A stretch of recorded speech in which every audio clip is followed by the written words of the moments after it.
बदलते समीकरण। एक पुरानी कहावत, जब दो दुश्मन दोस्त बनते हैं तो तीसरे की नींद उड़ जाती है, का इस्तेमाल भारत, चीन और अमेरिका के बीच की मौजूदा स्थिति को समझाने के लिए किया गया है। अमेरिका के राष्ट्रपति डोनाल्ड ट्रंप ने भारत और अन्य देशों जैसे यूरोप पर भारी टैरिफ आयात शुल्क लगाकर एक व्यापारिक युद्ध, टैरिफ वॉर, छेड़ दिया है। इसका मकसद अमेरिका की अर्थव्यवस्था को मजबूत करना है कि अमेरिका सभी से दुश्मनी मोल ले रहा है। चीन का भारत को प्रस्ताव। अमेरिका की नीतियों के जवाब में चीन ने भारत के साथ हाथ मिलाने का प्रस्ताव दिया है। चीन के राजदूत ने कहा है कि दोनों देश मिलकर एक नया वर्ल्ड ऑर्डर, विश्व व्यवस्था बना सकते हैं, जिससे पश्चिमी देशों, विशेषकर अमेरिका का वर्चस्व कम होगा और एशिया की शक्ति बढ़ेगी। अमेरिका की चिंता।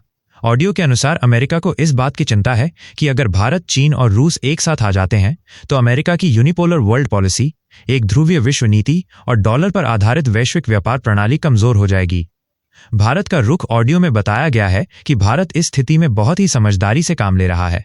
विदेश मंत्री एस जयशंकर के बयान का हवाला देते हुए यह कहा गया है कि भारत न तो अमेरिका के दबाव में आएगा और न ही चीन के सामने झुकेगा।